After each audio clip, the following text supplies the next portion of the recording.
Një polici Kosovës, i cili të paktën që do duhej ta bënte do të ishte... Është sot polici Kosovës? Sot polici Kosovës. Me veprimet e tij, ai po tregon se nuk është distancuar nga të bëmat e babait tij. Fal atij kallëzimi penal në prokurorinë e asaj kohe, unë i marr 11 vite burg, dënuam nga gjykata 11 vite burg. 11 vite. Dhe tash pas 44 vite, ma shumë se 44 vite, djali i tij me ban kallëzim penal në prokurorinë speciale, por tash në prokurorinë speciale të Republikës Kosovës. Ajo është vajza e Ishut Bashit, edhe ajo policia. Pra, edhe ajo policia dhe djalin polic, babën e Ishut Bashit. Të dy policë Kosovës, 24 vite me vënë, djali i tij me ban pa di, por tash jemi në liri, tash jemi në Republikën e Kosovës dhe Prokuroria e Republikës Kosovës ja jep përgjigjen e meritume, ndonse ende jo të meritume, mendojnë që do të amshelin gojën ish burgosur politik, këtë nuk e kanë arrit.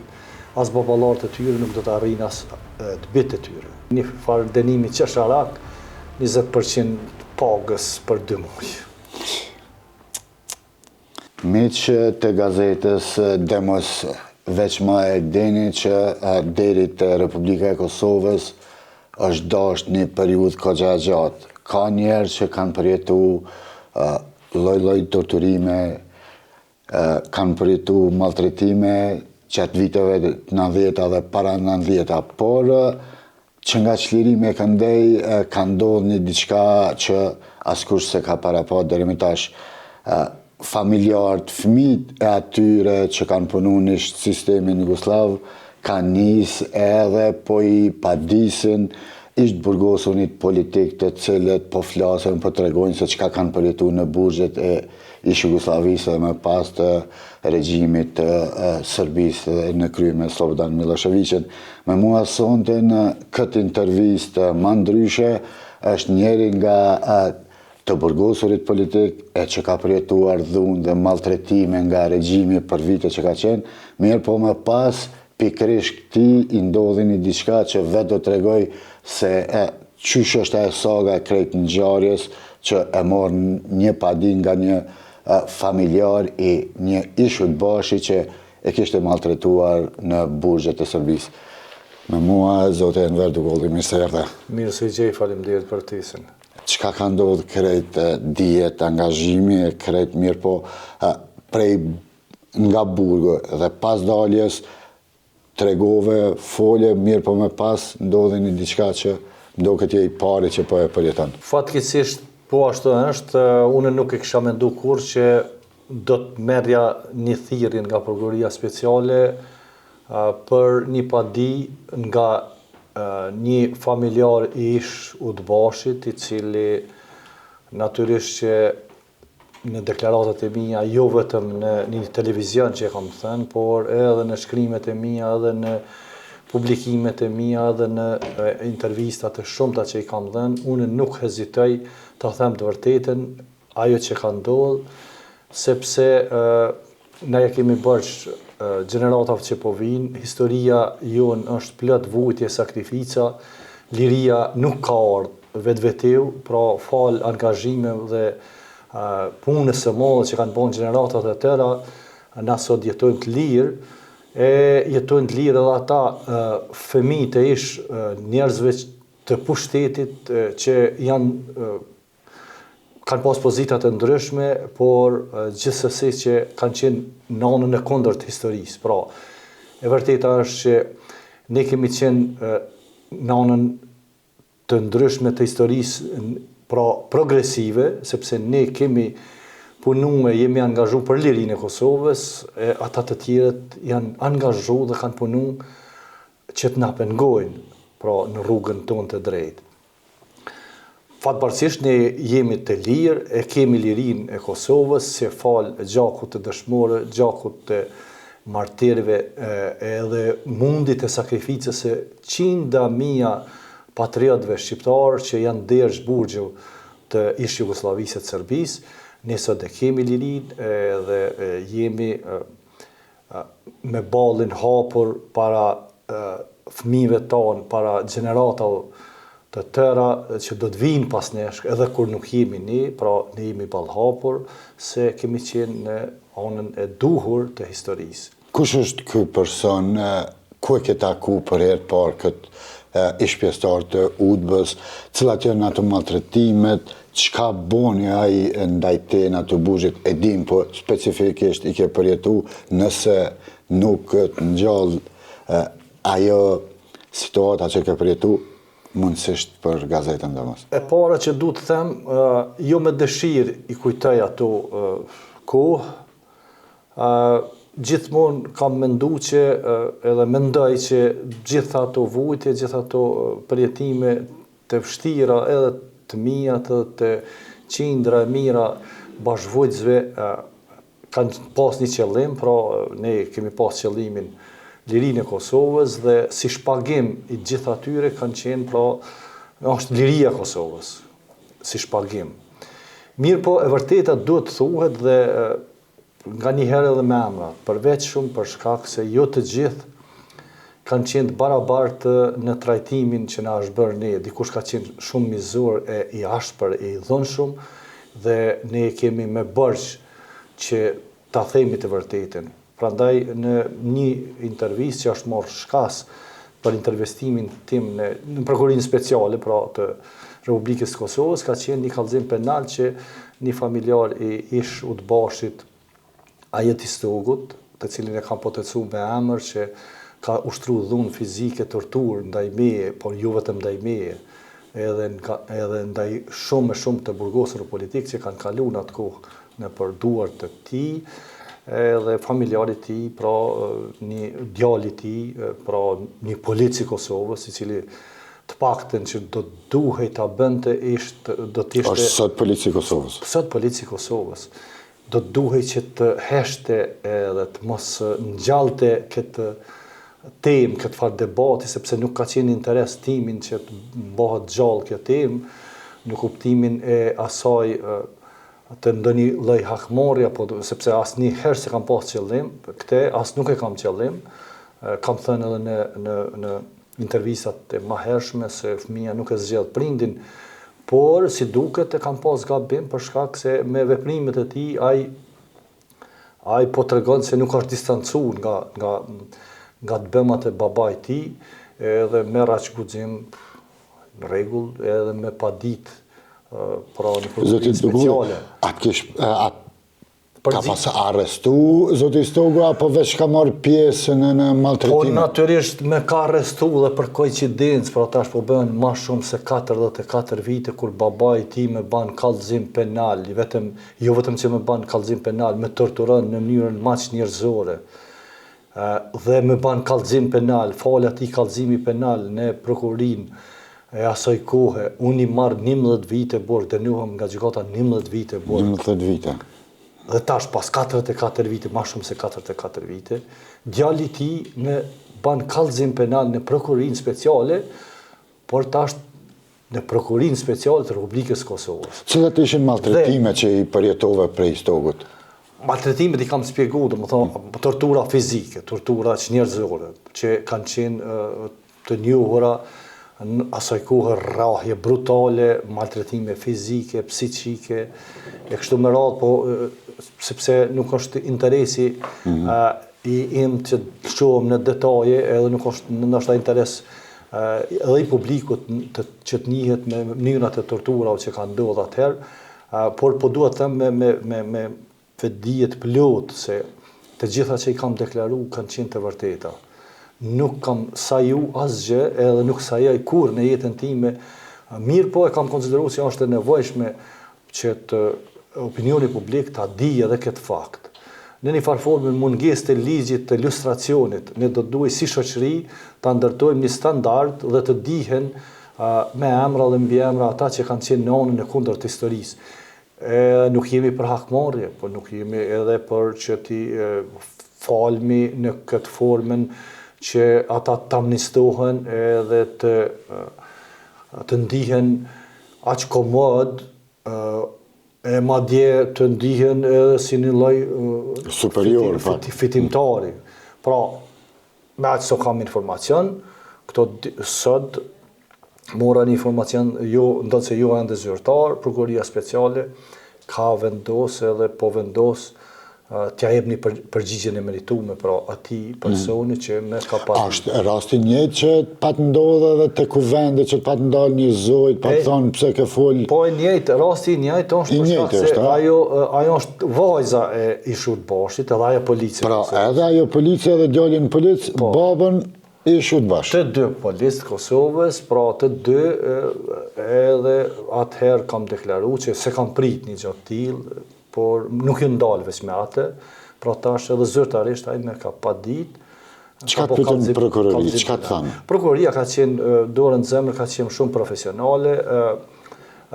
Unë kam deklaruar edhe para prokurorisë, nuk e heq asnjë pikë, asnjë presje deklarimit tim në atë emision televiziv, madje mund të shtoj nëse ka interes prokuroria edhe detajet e tjera që do të duhej të ex officio apo në post mortem që të ndiqet ai njeri edhe penalisht për shkak se ka abuzuar me detyrën që ka pas, torturat fizike, ndonse janë ushtruar në masë të madhe e masovike ndaj të burgosur politik, edhe atëherë me ligjin e asaj ish Jugosllavie kanë qenë të ndaluara, domethënë torturat fizike kanë qenë të ndaluara. Dhe duhej që të ishte edhe si shkas, domethënë që edhe post mortem ndaj njerëzve të tillë që kanë ushtruar dhunë fizike të ushtrohet apo të ndiqen procedura për dënimin e asaj dhune dhe veprimeve të tilla. Si e kish ngrit kallëzimin penal birit i Stogut? Çka kish kërkua ai, mos me fol, mos me tregu, apo... Po, natyrisht, krejt rjedha e kallëzimit penal shkon në atë formë, pra që t'ua mbyllin gojen njerëzve që kanë përjetuar dhunën e tmerrshme, torturat e tmerrshme, me vetë faktin që bëhej fjalë për një pretendim pra të tij sipas atyre që i kishte rendit në atë kallëzim penal, pra për nxitje të urrëties, vepër penale, cila me ligjet aktuale dënohet edhe me burgim efektiv, pra ishte një pretendim goxha serioz i tij, por prokuroria si duket po ja jep përgjigjen e merituar. Pra 44 vite me vonë, djali i tij me ban pa di, por tash jemi në liri, tash jemi në Republikën e Kosovës dhe prokuroria e Republikës së Kosovës ja jep përgjigjen e merituar, ndonse ende jo të merituar, ja hedh si të pabazë atë kallëzim penal, e kur them jo të meritune është se prokurorit tona do duhej që të fillonin edhe të shfrytëzonin këto paraqitje të ish burgosur politik si argumente për të filluar procedurat penale, ndjekjes penale të atyre njerëzve që kanë ushtruar atë dhunë fizike ndaj ish burgosurve. A është momenti i duhen s'paku ju që keni përjetu këto maltretime të burgosurit politik që të njëse ta përpiloni ligjin për lustrim? Unë mendoj që ligji për lustracion, për lustrim është shumë i vonum edhe është i domosdoshëm. A di përse? Nuk mund me qenë të dy patriot edhe ai veprimtari si është viktim edhe agresori. Po, deri tani kemi një situatë ku çuditërisht trajtohen madje me raste të caktuara edhe me privilegje, pra ata njerëz që kanë qenë në pozita të caktuara të ish sistemit, pra nuk mund të kemi një drejtësi. Pra çfarë do qoftë ajo kur ende kemi njerëz që janë në pozita edhe pretendojnë që ata e kanë të vërtetën e jo ne. Pra, ligji i lustracionit nuk do duhet të shërbente për hakmarrje, jam larg asaj, nuk kërkoj hakmarrje, por të paktën të dihet e vërteta. Të dihet e vërteta kush ka qenë në anën e drejtë historisë dhe kush në anën e kundërt. Edhe ligji i lustracionit është i domosdoshëm, është i nevojshëm që në institucione të ndihshme, sensitive të institucionet Kosovës të paktën, sipas praktikave që zhvillohen edhe në vende tjera, që mos të kenë vende familjarët e tyre, si që është në siguri, polici, mbrojtje, po edhe në gjyqësi, sepse ata mund të jenë subjektiv në kuptimin e punës e tyre, nuk mund të jenë të drejtë në vlerësime dhe gjithmonë pra edhe ata që e kanë apliku, edhe shtetet që e kanë apliku ligjin e ilustracionit dhe kanë pas parasysh që nuk mund ketë, ndonë se nuk ndihen, pra ata nuk mund të ndiqen familjarët e tyre, të pakten në pozitat caktuara të ndihshme të shtetit, nuk do duhet të kishin qasje. Të inicioni kundër kallëzim penal, sepse ju lejohet pasi që del prokuroria me vendim, apo do të leni këtë dhe në momentin kur, sepse jemi edhe në zgjedhje, do të nisni me ligjin e ilustrimit? Nëse jam kandidat, pra për deputet, nëse zgjidhem deputet, angazhimi imi do tjetë në këtë frymë, pra do të bëjnë gjithë shka që të bëhet ky ligj ilustracionit, do të kërkoj konsenzus edhe të partit tjera, të deputetet tjerë, që ta kemë mbështetjen e tyre, sepse po vrej një gjë që kjo iniciativë munguar, pra është domosdoshme. Do të bëni kundër kallëzim penal ndaj familjes Istogu? Kallëzimet penale të ish burgosur politik janë gjithmonë prezent në secilin deklarat, në secilin intervistë, në secilin shpjegim, në secilin shkrim që e bëjnë burgosët politik, aty e ke kallëzim penal. Pra nuk është e nevojshme, menoj, në kuptimin e drejt fjalës, që të bëhet një kallëzim penal eksakt për një person. Pra, po mendoj që për këte po du të them se ligji ilustracionit do të ishte një mekanizëm i cili do të shfrytëzohet pastaj edhe për këto gjëra. Qysh është e ketë këtë sag në fund, këtë nisjet nga familjarët e tyre, çka prinin nga në fund kretë kësaj situatet? Nuk pres asgjë, pra pres që institucionet e shtetit ta kryjnë punën e vet, ta kryjnë detyrën e vet, turp për ata njerëz që ende mendojnë që duke vepru me metoda tilla, me kallëzime penale, mendojnë që do të amshelin gojën ishtë burgosur politik, këte nuk e kanë arrit as baballarët e tyre, nuk do të arrin as të bitë e tyre. Zoti Dugolli, a më nësh paka shumë ke pas edhe një përballje fillestare me vajzën e Zotit Istogu, e përmendëm pak mirë, po nuk ulçum shumë detaje. Çka ndodhi atë ditë kur u takove me të afër kuvendit? Po, e kam shpjegu, edhe përmes një postimit, por edhe përmes deklaratave që kam dhënë, pra për mediat të caktuara. Unë isha në atë kohë deputet i Parlamentit Republikës Kosovës dhe në kohën e pauzës, kur ne dilnim për të pushu në mes seancës, një grua kishte qëndru para hyrjes së Parlamentit dhe anej nga hyrja zyrtare dhe më thotë Zoti Dugolli, bën një moment ndalesh, edhe ndalem me mirësjellje, mendoj që është në një gazetar apo në një zonjë që ka në interes në pyetje diçka, dhe më thotë fillimisht ajo nuk e njofta. Nuk e kam njoft. Nuk e njoh as këtë shpendin, vllajën e saj, pra shpend Istogun. Nuk e njoh, si figurë nuk e njoh. Edhe ata se kam njoft, të tham urdhëzoj, ajo prezantohet të jam policia e Kosovës, jam Suzana Istogu, bia e Ajet Istogu. Dhe bjen një farë lloj tushi, këtu si me thonë, s'ka, edhe thëtë, po e përmend babajnë tim shpesh, nuk është mirë, pse po e përmend, dhe një farë forme, fillimisht mendova që ajo ndihet keq edhe ka dalë kërkon falje në një farë forme, një lloj pendesje të shfaq para meje për ato që babai i saj kishte bërë ndaj meje. Por jo e kundërta ndodhi, thotë nuk është mirë, ne jemi Drenicës, edhe ti i Drenicës, tham oj zoj, tham ndëgjoj. Është vështirë ta kuptosh, ndoshta, po e vërteta është se ti ke pas babin në rrugën e gabuar, ai ka qenë njeri i keq, ai ka bërë tortura ndaj meje, ndaj shumë të burgosur politik, prandaj këtë gjë duhet ta kuptosh dhe mos tento që të në mungesë ndoshta të informacione ta amnestosh babain tënd. Është e kundërta. ti do të njihesh keq për babajnë tënd. Edhe Ishte me uniform politik? jo, ishte civil. Edhe e pash që është e kohët që të flesja më gjatë me të edhe po du të largohet.